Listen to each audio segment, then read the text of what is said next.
Well, it's been a few weeks since Israel and the United States degraded Iran's military. The Israeli Air Force took out hundreds of targets, and once the surface to air missile threat, once Israel had the supremacy in the skies, America came in with the coup de grace with the B 2 stealth bombers flying all the way from the United States, an enormous mission, dropping very specialized bunker buster bombs into three Iranian nuclear sites. It was an incredible act of planning and deception, and it, with one punch, knocked the nuclear program of Iran back years, maybe decades.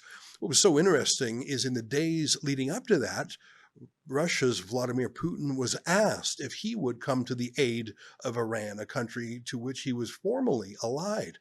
And he declined to do so. One of his interesting reasons was that there are 2 million Russians who reside in Israel. I've never heard that as a geopolitical explanation by Putin before. He clearly is focused more on his war in Ukraine than in beefing up a regime that was losing. Very interestingly, Russia's I'm not going to say puppet, but the Russia-allied president of Syria was also deposed. He now lives in Russia. I say all these things because I am most curious about how China has regarded the ongoing battle in the Middle East and Ukraine. Has Donald Trump's military decision changed or altered the geopolitical battlefield? What does it mean for Taiwan? I have no idea. But if there is someone who knows, it's probably our next guest. His name is Gordon G. Chang. He's an essential person to follow online. And what a pleasure to have him join us now. Gordon, thank you so much for coming back. Tell me what China makes of U.S. moves in Iran and even in Ukraine.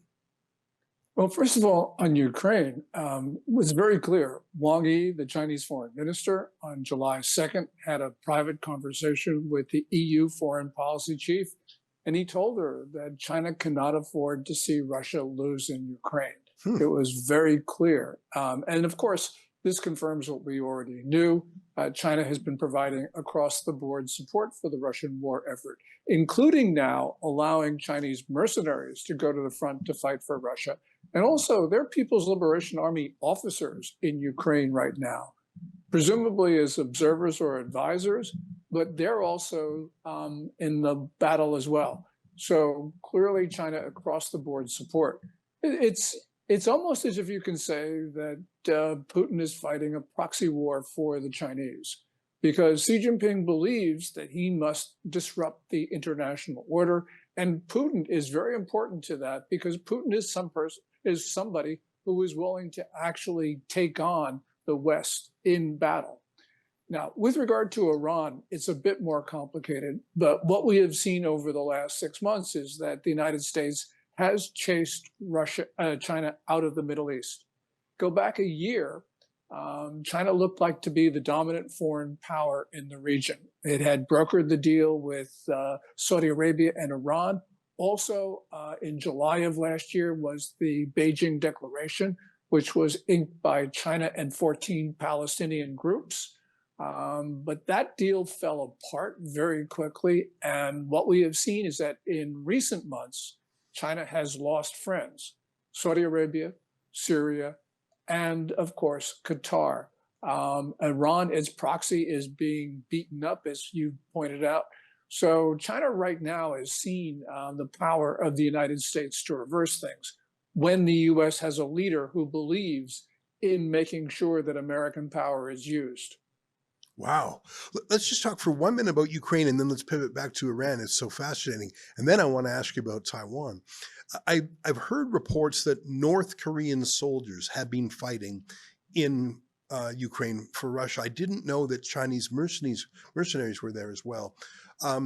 Is that a symbolic force? Is it a large enough force to make a dent? Have any of these Chinese mercenaries been captured as prisoners of war? That would be fascinating to see Chinese soldiers fighting in Ukraine. That might enter the narrative of this battle too. In a way, I never thought of Russia as the puppet for another force, but if they're relying on soldiers from another country, maybe they are.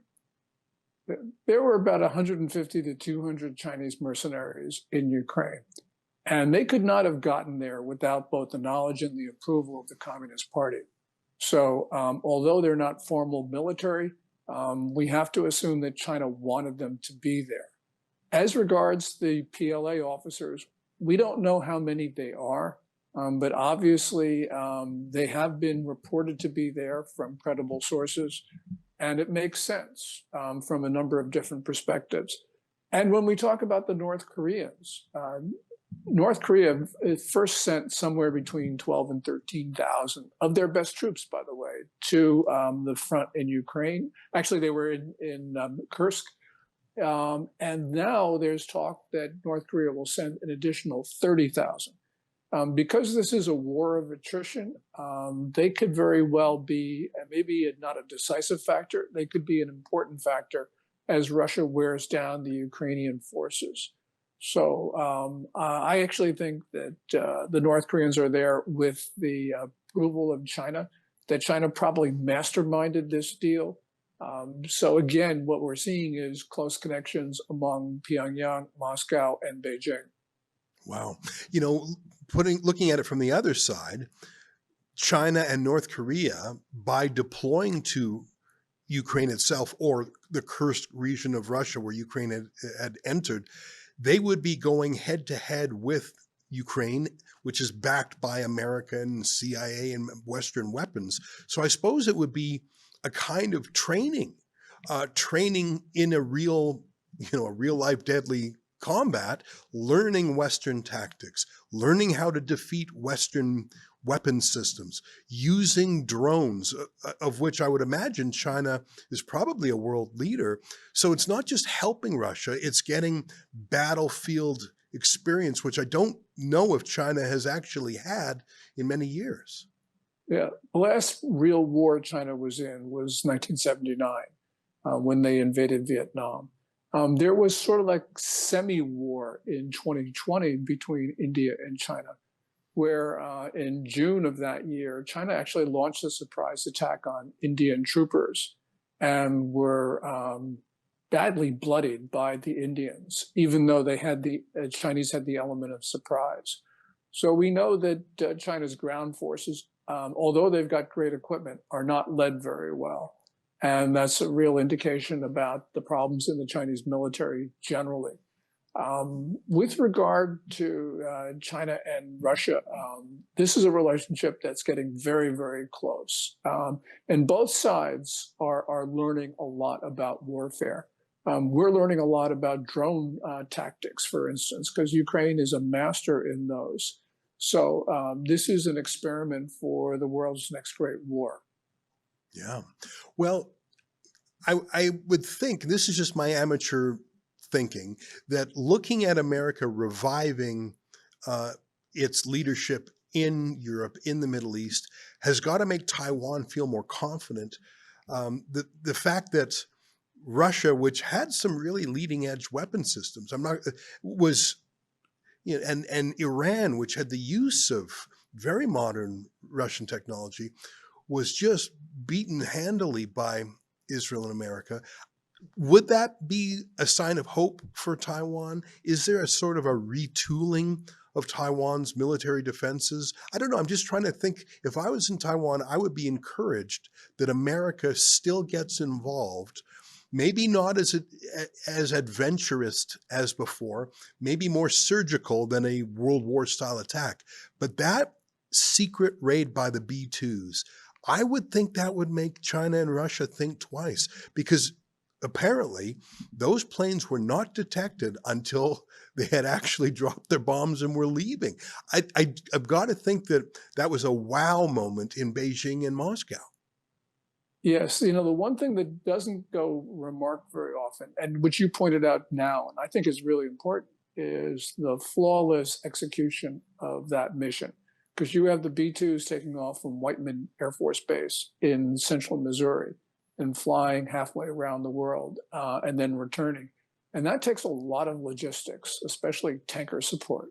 So the fact that we were able to do this, I'm sure, has had an impression on the Chinese and Russians and Iranians and everybody else. In general, Taiwan believes that its future could be largely written on the battlefields of Ukraine. And we have heard Taiwan officials talk about that. And I actually think that that's right. Because if the United States prevails in Ukraine, I think it makes China think twice about starting a war in East Asia.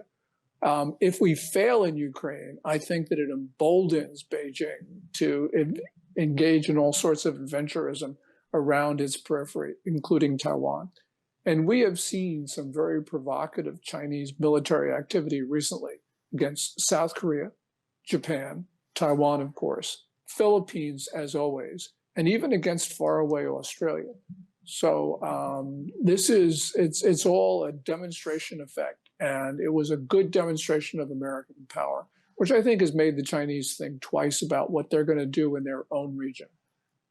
You know, Donald Trump seems to have been successful in getting NATO countries to at least pledge 5% of their GDP to the military. Now, I think there's some creative accounting in there. They're simply deeming other existing expenses to be military. So I think they're usually, they're fudging it as usual. But I think there is a general understanding that Europe has to start carrying more of its own burden.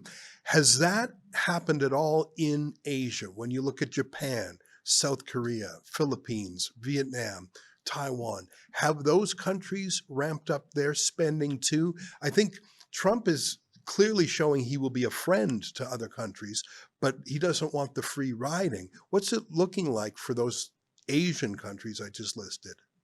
Well, Japan and the Philippines have increased their defense spending, and that was a long process that is now 2-3 years old. And that's driven largely because they're worried about Chinese aggression.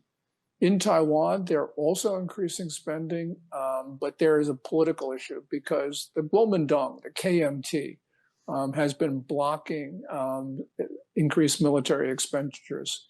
So this has been a difficult slog. And what's going to be really important is that on the 26th of this month, there are going to be recall elections against some of these Kuomintang legislators, because the Kuomintang controls the legislative yuan, their national legislature.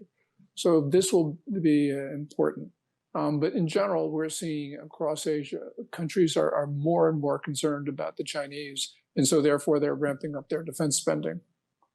Let me pivot from military talk to economics. Donald Trump has been putting tariffs on a great many countries, including us here in Canada. I remember even in his first run in 2016, he talked about China tremendously, and he, I think, sought to undermine China's dominance or at least its high growth economically. What is Trump doing now? Is he appeasing China economically? Is he just as tough economically as he is militarily? I find it hard to keep up, frankly. I don't know if it's a tactical tariff or just almost like a press release. Trump has new statements almost every day about tariffs. What's the real deal with Trump and China when it comes to trade? I wish I knew. This is not very clear, and I'm not even sure that Trump understands it. We know certain things, and that is they had a May 12th agreement on tariffs. It was important, and it was a pause for 90 days, which means we're talking about an August 12th deadline for a deal. I don't know if the Chinese are going to meet that. I hope that they will. We may get some sort of framework out of that. But we have seen reporting, especially from Bloomberg, but also the Wall Street Journal, that's talking about how Trump is going soft on China, that often he is taking the softest line of the people in the room.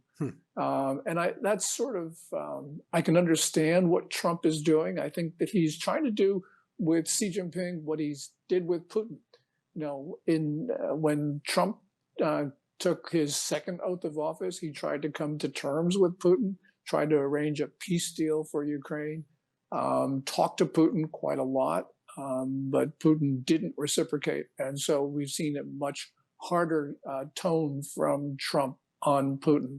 I think we're probably going to go through the same dynamic with Xi Jinping. And it's going to be unfortunate because time is really important these days, and we're going to lose a lot of it as Trump tries to come to terms with the Chinese.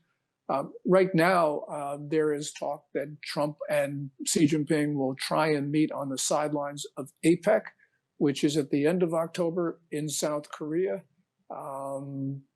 We don't know if that'll come to pass, but my general feeling is the less we talk with China, the better it'll be for us, because talking has just not accomplished what we have wanted to over the last 3.5 decades. You know, it's interesting. I mean, Trump had that phrase about Iran. He said Iran has never won a war, but it's never lost a negotiation. And I think there was a little bit of wisdom in that. And I sense that China, which has been doing diplomacy for thousands of years in its own way, I think, I guess they've been doing the art of war for millennia as well. But I think there's a seriousness and a strategy behind Chinese diplomacy that perhaps sometimes we don't discern. Let me ask you one final question. You mentioned Xi Jinping. Sometimes it appears that there may be an internal struggle of some sort. It's hard to do what used to be called Kremlinology, you know, who's up and who's down, because it's not a free press and these things are done behind closed doors. What is the state of affairs of Xi Jinping? How old is he these days anyways? Is there an heir apparent? Just like in Saudi Arabia, you have this new crown prince who's actually progressive and pro-Western, when you could see the change in Saudi Arabia. Is there any hope for that? Or is China really in the hands of hardliners, almost no matter who the leader is? Yeah, I think Xi Jinping has lost control of the Chinese military.